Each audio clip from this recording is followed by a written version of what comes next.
എല്ലാവർക്കും നമസ്കാരം. മൈസ്റ്റാർട്ടിലേക്ക് സ്വാഗതം.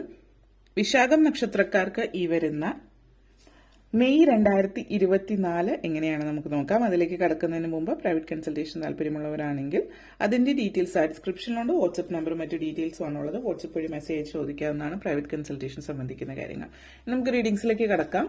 വിശാഖം നക്ഷത്രക്കാർക്ക് ഈ വരുന്ന മെയ് 2024 എങ്ങനെയാണ് നമുക്ക് നോക്കാം.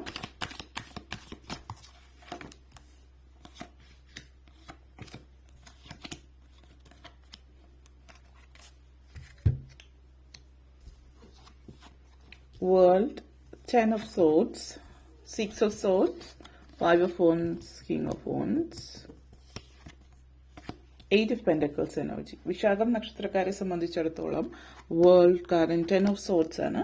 പല കാര്യങ്ങളെ സംബന്ധിച്ചിട്ട് നിങ്ങളുടെ ജീവിതത്തിലെ പല കാര്യങ്ങളും സംബന്ധിച്ചിട്ടുള്ള പ്രധാനപ്പെട്ട ഒരു തീരുമാനം നിങ്ങൾ എടുക്കുന്ന ഒരു സമയമാണ് ഈ ഒരു മാസം എന്നുള്ളത് സൂചിപ്പിക്കുന്നു. ഒരു ജീവിതത്തിന്റെ ഈ ഒരു ഘട്ടം കഴിഞ്ഞ് പുതിയൊരു ഘട്ടത്തിലേക്ക് നിങ്ങൾ ചുവടെടുത്ത് വെക്കുന്നതാണ്. സങ്കടകരമായിട്ടുള്ള സാഹചര്യത്തിലൂടെ കടന്നുപോയിക്കൊണ്ടിരിക്കുന്ന വ്യക്തികളെ സംബന്ധിച്ചിടത്തോളം ആ ഒരു കാലഘട്ടം കഴിഞ്ഞു. നിങ്ങളുടെ ഒരു ദുരിത കാലഘട്ടം നമ്മൾ പറയില്ലേ, ഇപ്പൊ കണ്ടകശനി കാര്യങ്ങളൊക്കെ ആയിരുന്നു എന്നുള്ള രീതിയിൽ, അതേപോലെയുള്ള ആ ഒരു കാര്യങ്ങളിൽ ഒക്കെ മനസ്സിൽ തോന്നുന്നു. അതായത് ആ ഒരു രീതിയിൽ നിങ്ങൾ സങ്കടം അനുഭവിക്കുന്നുണ്ട്. നിങ്ങൾക്ക് സംഘർഷങ്ങളാണെങ്കിൽ അങ്ങനെയുള്ള ഒരു സംഘർഷത്തിന്റെ ഒരു കാലഘട്ടം നിങ്ങളിപ്പോൾ പര്യവസാനിക്കുന്ന സമയമാണ്. ആ ഒരു സമയം ആയതുകൊണ്ട് തന്നെ ഈ വളരെയധികം പ്രധാനപ്പെട്ട പല കാര്യങ്ങളിലേക്കും നിങ്ങൾ തീരുമാനത്തിലേക്ക് എത്തേണ്ടുന്ന ഒരു സാഹചര്യം ഇവിടെ സൂചിപ്പിക്കുന്നുണ്ട്. അപ്പോൾ ആ ഒരു തീരുമാനം എന്ന് പറയുന്നത് ജീവിതത്തിൽ നിങ്ങളെ മുന്നോട്ടേക്ക് നയിക്കുന്ന പ്രധാനപ്പെട്ട പല തീരുമാനങ്ങളുമായിരിക്കും.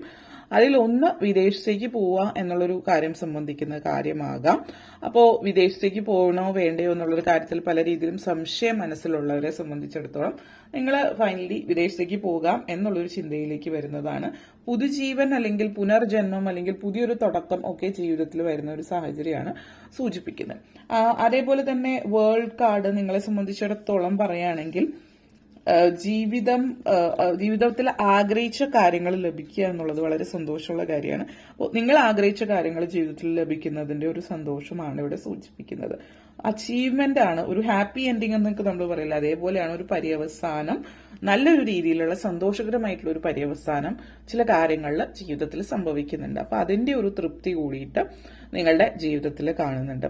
വിദ്യാഭ്യാസ കാലഘട്ടം ചില ആളുകളെ സംബന്ധിച്ച് വിദ്യാഭ്യാസ കാലഘട്ടം പൂർത്തിയാക്കുന്നതായിരിക്കും. അപ്പോൾ വിദ്യാഭ്യാസ കാലഘട്ടം പൂർത്തിയാക്കുകയും നിങ്ങളൊരു ജോലിയിലേക്ക് കയറുന്നതും ആവാം. പുതിയൊരു ജോലി അല്ലെങ്കിൽ നിങ്ങളുടെ ചില ആളുകളെ സംബന്ധിച്ച് ആദ്യത്തെ ജോലി ലഭിക്കുന്ന സാഹചര്യമാകാം ഇത് സൂചിപ്പിക്കുന്നത്. വിവാഹം അല്ലെങ്കിൽ അതുപോലുള്ള കാര്യങ്ങളൊക്കെ അടുത്തിടയ്ക്ക് വിവാഹം കഴിഞ്ഞിട്ടുള്ളവരാണെങ്കിൽ നിങ്ങൾ ഇതുവരെ ജോലിക്ക് ശ്രമിച്ചിട്ട് ഇതുവരെ നടക്കാത്തവരെ സംബന്ധിച്ച് വിവാഹശേഷമായിരിക്കാം നിങ്ങളുടെ ചില ആളുകൾക്ക് ജോലിക്കുള്ളൊരു അതായത് നല്ലൊരു ജോലിക്കുള്ള ഒരു സാധ്യത സൂചിപ്പിക്കുന്നു. അപ്പോൾ ജോലി വിവാഹത്തിനു ശേഷം വിവാഹവും ജോലിയും രണ്ടും ഒരുമിച്ചായിരിക്കും നിങ്ങളിലേക്ക് എത്തുന്നത് എന്നുള്ളൊരു യോഗം ചിലപ്പോൾ നിങ്ങളിൽ ചില ആളുകൾക്കുണ്ട്. അപ്പൊ അതുകൊണ്ട് ഈ ഒരു സിറ്റുവേഷനിൽ അതുമാവാം സൂചിപ്പിക്കുന്നത്. എന്തായാലും ജോലിക്കുള്ള സാധ്യതകൾ ഏറി നിൽക്കുന്ന ഒരു സമയമാണ് ഈ ഒരു സമയം എന്നുള്ളത് സൂചിപ്പിക്കുന്നു. അതേപോലെ യാത്രകൾ സാധ്യമാകുന്നുണ്ട്. സാഹസികമായിട്ടുള്ള യാത്രകൾക്ക് വേണ്ടിയിട്ട് ചില ആളുകൾ അങ്ങനെയുള്ള യാത്രകളിലേക്ക് പോകുന്നതായിട്ടുള്ള ഒരു സൂചനയും നൽകുന്നുണ്ട്. ജീവിതത്തിൽ പൊതുവെ സന്തോഷകരമായിട്ടുള്ള ഒരു അന്തരീക്ഷം നിലനിർത്തി കൊണ്ടുപോകുന്നതിനുള്ള ഒരു സാഹചര്യവും സൂചിപ്പിക്കുന്നുണ്ട്. അതേപോലെ തന്നെ വിദ്യാർത്ഥികളെ സംബന്ധിച്ചിടത്തോളം, അതായത് സ്കൂളിൽ പഠിക്കുന്ന കുട്ടികൾ, നിങ്ങൾക്ക് സ്കൂളിൽ പഠിക്കുന്ന കുട്ടികളുണ്ടെങ്കിൽ കുട്ടികളുടെ കാര്യത്തിൽ അവർക്ക് കുറച്ച് മടിയൊക്കെ ഉണ്ടാവും. ചെറിയ ചെറിയ മടി, കുറച്ചൊരു അലസത കാണിക്കുന്നുണ്ട്. അപ്പോൾ അതിൽ നിങ്ങളൊന്ന് ശ്രദ്ധിച്ചാൽ മതിയാകും. ഫോഴ്സ് ചെയ്യാതെ കാര്യങ്ങൾ പറഞ്ഞ് മനസ്സിലാക്കി അവർക്ക് ഇൻട്രസ്റ്റ് ആവുന്ന രീതിയിൽ പഠിത്തത്തെ സമീപിക്കാൻ വേണ്ടിയിട്ട് നിങ്ങളുടെ ഭാഗത്തു നിന്നൊരു ശ്രമം ഉണ്ടാവുക എന്നുള്ളതാണ്. കാരണം ഇവിടെ മറ്റൊരു കാര്യം സൂചിപ്പിക്കുന്നത് നിങ്ങളുടേതായിട്ടുള്ള ലോകത്തിൽ നിങ്ങൾക്ക് ഒത്തിരി പരിമിതികൾ ഉണ്ടാവും. നിങ്ങൾ ചിലപ്പോൾ ജോലിക്ക് പോകുന്നവരായിരിക്കാം, രണ്ടുപേരും ഹസ്ബൻഡ് വൈഫ് ജോലിക്ക് പോകുന്നവരാണെങ്കിലും വീട്ടിൽ വേറെ കാര്യങ്ങൾ ഒത്തിരി ഉണ്ടാകും. കുട്ടിയുടെ കാര്യം ശരിക്കും ശ്രദ്ധിക്കുന്നുണ്ടാവില്ല എങ്കിൽ അതിൽ കൂടുതലൊന്ന് ശ്രദ്ധിക്കുക എന്നുള്ളത് കൂടി എടുത്ത് പറയുന്നുണ്ട്. കുട്ടിയുടെ പഠിത്ത കാര്യവും മറ്റു കാര്യങ്ങളും കുട്ടികളുടെ മാനസികാവസ്ഥ കൂടി ഒന്ന് ശ്രദ്ധിക്കുക. ഇവിടെ 6 of Swords and 5 of Wands energy ഉണ്ട്. ഈ ഒരു കാര്യം എടുത്ത് പറയേണ്ടുന്ന ഒരു കാര്യം, നിങ്ങളുടെ ചില ആളുകളെ സംബന്ധിച്ച് നിങ്ങൾ മക്കളുമായിട്ടുള്ള ബന്ധം ഒന്നും കൂടി ബലപ്പെടുത്താൻ ശ്രമിക്കുക. പെട്ടെന്ന് പ്രത്യേകിച്ച് എടുത്ത് പറയുകയാണെങ്കിൽ ഇവിടെ സ്കൂൾ കുട്ടികളായിട്ട് ബന്ധപ്പെടുത്തിയിട്ട് പറയുന്ന കുട്ടികൾക്ക് അവർക്ക് ചില പ്രശ്നങ്ങൾ, മാനസികമായിട്ടുള്ള സംഘർഷങ്ങൾ ഉണ്ടായേക്കാം. അപ്പോൾ നിങ്ങൾ അതിനെ വളരെ ലാഘവത്തോടു കൂടിയിട്ടാണ് എടുക്കുന്നത്. പക്ഷെ ചില കൊച്ചു കൊച്ചു കാര്യങ്ങൾ അവർ പറയുന്നത് ഇതൊക്കെ എന്ത് വലിയ കാര്യം, എനിക്ക് അതിലും വലിയ കാര്യങ്ങളുണ്ട് എന്നുള്ള രീതിയിൽ പറയുന്ന ചില മാതാപിതാക്കളെ നമ്മൾ കണ്ടിട്ടുണ്ടാവും. അല്ലെങ്കിൽ നിങ്ങൾ ആ കൂട്ടത്തിൽപ്പെട്ട ഒരാളാണെങ്കിൽ നിങ്ങൾക്ക് വലിയ വലിയ പ്രശ്നങ്ങൾ ഉണ്ടെങ്കിൽ നിങ്ങളുടെ പ്രായത്തിനും രീതിക്കും അനുസരിച്ചിട്ടുള്ള പ്രശ്നങ്ങളാണ്. ചെറിയ കുട്ടികളെ സംബന്ധിച്ചിടത്തോളം അവരുടെ പ്രായത്തിൽ അത്രയും വലിയ കാര്യമാണ്. അവരുടെ കൊച്ചു കൊച്ചു കാര്യങ്ങളായിട്ട് നിങ്ങൾക്ക് തോന്നുന്നത് നിങ്ങൾ മുതിർന്ന ഒരു വ്യക്തി ആയതുകൊണ്ട്. പക്ഷെ ആ കുട്ടിയെ സംബന്ധിച്ചിടത്തോളം അവരുടെ പ്രായത്തിനനുസരിച്ചിട്ട് വലിയൊരു പ്രോബ്ലം തന്നെ ആയിരിക്കാം അത്. പിന്നെ അവരുടെ മനസ്സിൽ എന്തെങ്കിലുമൊക്കെ കാര്യങ്ങൾ, ചില വ്യക്തികളെ സംബന്ധിച്ചിട്ട് ചില വ്യക്തികളുമായിട്ട് അവർക്ക് ബുദ്ധിമുട്ട് അനുഭവപ്പെടുന്നുണ്ടാവും. നിങ്ങളുടെ ചില ബന്ധുക്കളുമായിട്ടുള്ള സംസാരമോ രീതിയോ, അല്ലെങ്കിൽ അവരൊത്തിരി നെഗറ്റീവ് ആയിരിക്കും, അല്ലെങ്കിൽ ഇവരെ തളർത്തുന്ന രീതിയിൽ സംസാരിക്കുന്നവരുണ്ടെങ്കിൽ ദയവ് ചെയ്ത് അങ്ങനെയുള്ള ആളുകളെ കുടുംബത്തിൽ നിന്ന് അകറ്റി നിർത്തുക. ഇത് പറയുമ്പോൾ ചില ആളുകൾ ചിന്തിക്കുന്നുണ്ടാവും ബന്ധുക്കളാണെന്ന്. ബന്ധങ്ങളാണോ ബന്ധുക്കളാണോ നിങ്ങളുടെ കുട്ടിയാണോ വലുതെന്ന് തീരുമാനം എടുക്കുക എന്നുള്ളതാണ് ഇവിടെ പറയാനുള്ളത്. കാരണം ഇവിടുത്തെ എനർജി കുറച്ചധികം നെഗറ്റിവിറ്റി കാണുന്നുണ്ട്. ചില ആളുകൾ അനാവശ്യമായിട്ട് കുട്ടികൾ ആവശ്യത്തിൽ കവിഞ്ഞ് നിങ്ങളുടെ കുടുംബകാര്യത്തിൽ ഇടപെടുകയോ പ്രത്യേകിച്ച് നിങ്ങളുടെ കുട്ടിയുടെ കാര്യത്തിൽ ഇടപെടുന്നുണ്ടെങ്കിൽ അത് നിങ്ങൾ ഒന്നുകിൽ പറഞ്ഞു വിലക്കുക, അല്ലെങ്കിൽ അങ്ങനെയുള്ള വ്യക്തികളെ കുടുംബത്തിൽ നിന്ന് അകറ്റി തന്നെ നിർത്തുക. നിങ്ങൾക്ക് മക്കളോട് സ്നേഹമുണ്ടെങ്കിൽ എന്ന് മാത്രമാണ് ഇവിടെ പറയാനുള്ളത്. കാരണം ആ ഒരു എനർജി വളരെ സ്ട്രോങ് ആയിട്ട് കാണിക്കുന്നുണ്ട്.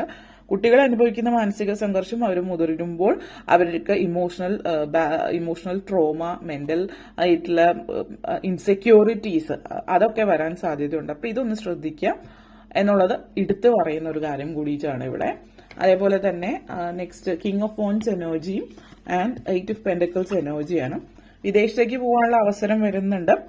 വിദേശത്തേക്ക് ചില ആളുകളെ സംബന്ധിച്ചിടത്തോളം ഒറ്റയ്ക്ക് വിദേശത്ത് പോകാനുള്ള സാഹചര്യമായിരിക്കാം കുടുംബത്തെ നാട്ടിൽ തന്നെ നിർത്തിയതിനു ശേഷം.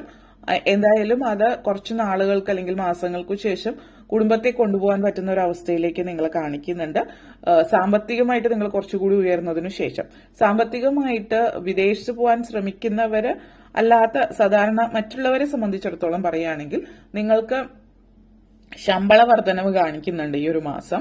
അപ്പോ നിങ്ങൾ ചെയ്ത പ്രവർത്തിക്കുള്ള ഫലം, പ്രൊമോഷൻ, അതുപോലുള്ള കാര്യങ്ങളൊക്കെ ഏറ്റവും നല്ലൊരു രീതിയിൽ ജോലി സംബന്ധമായിട്ട് നിങ്ങൾ ഉയർന്നു നിൽക്കുന്ന സമയമാണ്. അപ്പോൾ ജോലി, അതേപോലെ വിദ്യാഭ്യാസം, അതേസമയം തന്നെ സാമ്പത്തികമായിട്ടുള്ള ശമ്പള വർധനവ്, സാമ്പത്തികമായിട്ട് മറ്റു രീതികളിലും സമ്പത്ത് നിങ്ങളിലേക്ക് എത്തുന്നുണ്ട്. പല വഴികളിലൂടെ സമ്പത്ത് നിങ്ങളിലേക്ക് എത്തുന്നുണ്ട്. സാമ്പത്തികമായിട്ട് നിങ്ങൾ ഒത്തിരി സന്തുഷ്ടരായിരിക്കും. ജോലി സംബന്ധമായിട്ടും കുടുംബകാര്യത്തിലും കൂടി ശ്രദ്ധിക്കുന്നത് വളരെ നല്ലതായിരിക്കും. കുടുംബ അന്തരീക്ഷം നല്ലതാണെങ്കിലാണ് പൊതുവെ നിങ്ങൾക്ക് മനസ്സിനൊരു തൃപ്തി ഉണ്ടാവുന്നുള്ളൂ. കുടുംബവും കുട്ടികളും ഒക്കെ ഉള്ളവരാണെങ്കിൽ അവിടുത്തെ കാര്യങ്ങൾ നോക്കാം.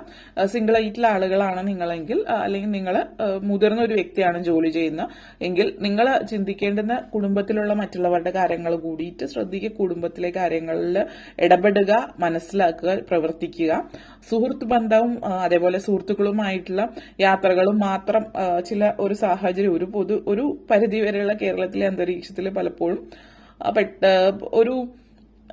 ഒരു പ്രായം കഴിഞ്ഞാൽ സുഹൃത്തുക്കളായിരിക്കും എല്ലാം. അപ്പോൾ ഇവിടെ സൂചിപ്പിക്കുന്നത് കുടുംബം എന്നുള്ള ഇതോടൊപ്പം തന്നെ ചേർത്ത് നിർത്തി മുന്നോട്ടേക്ക് കൊണ്ടുപോവുക. അതോടൊപ്പം തന്നെ സുഹൃത്ത് ബന്ധങ്ങളും അവയ്ക്കും വില കൽപ്പിക്കുക. സുഹൃത്തുക്കളോടൊപ്പവും സമയം ചെലവഴിക്കാനായിട്ട് ശ്രദ്ധിക്കുക എന്നുള്ളത് കൂടിയിട്ട് എടുത്ത് പറയുന്നുണ്ട്. അതേപോലെ തന്നെ വിവാഹം പോലുള്ള കാര്യങ്ങളെ സംബന്ധിച്ച് ഈ ഒരു മാസം അത്രയും ഒരു സാധ്യതകൾ കുറവാണ്. നേരത്തെ നിശ്ചയിച്ച് വെച്ചിരിക്കുന്നവരെ സംബന്ധിച്ചിടത്തോളം വിവാഹ സാധ്യത ഉണ്ടെങ്കിൽ കൂടിയും ഇപ്പോൾ പെട്ടെന്ന് അല്ലാത്തവരെ സംബന്ധിച്ച് ഈ ഒരു മാസം വിവാഹം ആഗ്രഹിക്കുന്നു അല്ലെങ്കിൽ ചിന്തിക്കുന്നവർക്കൊക്കെ പൊതുവിൽ വിവാഹം ഒന്ന് തള്ളിപ്പോകാനുള്ള ഒരു സാഹചര്യമാണ് സൂചിപ്പിക്കുന്നത്. പെട്ടെന്ന് വിവാഹം നടന്നെന്ന് വരില്ല. അപ്പോൾ ഈ മാസം കഴിഞ്ഞിട്ടുള്ള ദിവസത്തേക്കൊക്കെ തീയതി കുറിക്കാൻ ശ്രമിക്കുന്നവർക്ക് പലപ്പോഴും കുറച്ചും കൂടി തള്ളിപ്പോകാനുള്ള ഒരു സാഹചര്യമാണ് ഈ ഒരു മാസത്തിൽ സൂചിപ്പിക്കുന്നത്. അതേപോലെ തന്നെ സാമ്പത്തികമായിട്ട് ചില കാര്യങ്ങളിൽ നിങ്ങൾക്ക് ഉയർച്ച ഉണ്ടാകുമ്പോൾ മറ്റുള്ളവരെ കൂടി നിങ്ങൾ സഹായിക്കുന്നതായിട്ട് കാണുന്നുണ്ട്. ചില ആളുകൾ നിങ്ങളുടെ സുഹൃത്തുക്കളെ സഹായിക്കുന്നു. സുഹൃത്തുക്കൾക്ക് ജോലി ലഭിക്കാൻ വേണ്ടിയിട്ടും അതുപോലുള്ള കാര്യങ്ങൾക്കൊക്കെ വേണ്ടിയിട്ട് നിങ്ങൾ മറ്റുള്ളവരെ സഹായിക്കുന്നതായിട്ടുള്ള ഒരു സൂചനയാണ് ഇവിടെ കാണിക്കുന്നത്. അപ്പോൾ നിങ്ങളെ സംബന്ധിച്ചിടത്തോളം ഏത് കാര്യത്തിലാണോ നിങ്ങൾ മുന്നിൽ ജീവിതത്തിൽ മുന്നേറാൻ ആഗ്രഹിക്കുന്ന ആ ഒരു കാര്യത്തിൽ തീർച്ചയായിട്ടും നിങ്ങൾക്ക് മുന്നേറാനുള്ള അവസരമുണ്ട് എന്നുള്ളത് സൂചിപ്പിക്കുന്നു. സൗഹൃദങ്ങളിലൂടെ സന്തോഷം ലഭിക്കുന്നുണ്ട്. എന്നുള്ളതും കാണിക്കുന്നു. ജോലി ലഭിക്കുന്ന സാഹചര്യവും സൗഹൃദങ്ങൾ വഴി നെറ്റ്വർക്കിംഗ് വഴി ജോലി ലഭിക്കുന്ന ഒരു സാഹചര്യവും ഈ ഒരു മാസത്തിൽ സൂചിപ്പിക്കുന്നുണ്ട്. ഓക്കെ, അപ്പൊ ഇത്രയും കാര്യങ്ങളാണ് പറയാനുണ്ടായിരുന്നത്. നിങ്ങൾക്ക് വീഡിയോ ഇഷ്ടപ്പെട്ടുവെങ്കിൽ ലൈക്ക് ചെയ്യാനും ഷെയർ ചെയ്യാനും കമന്റ് ചെയ്യാനും സബ്സ്ക്രൈബ് ചെയ്യാനും മറക്കരുത്. അതുപോലെ താഴെ ബെല്ലൈക്കൻ കൂടി ക്ലിക്ക് ചെയ്യുകയെങ്കിൽ മാത്രമേ മുന്നോട്ടേക്കുള്ള വീഡിയോസ് നിങ്ങൾക്ക് ലഭിക്കുകയുള്ളൂ. അപ്പോൾ വീഡിയോ കണ്ടിരുന്ന എല്ലാവർക്കും നന്ദി, നമസ്കാരം.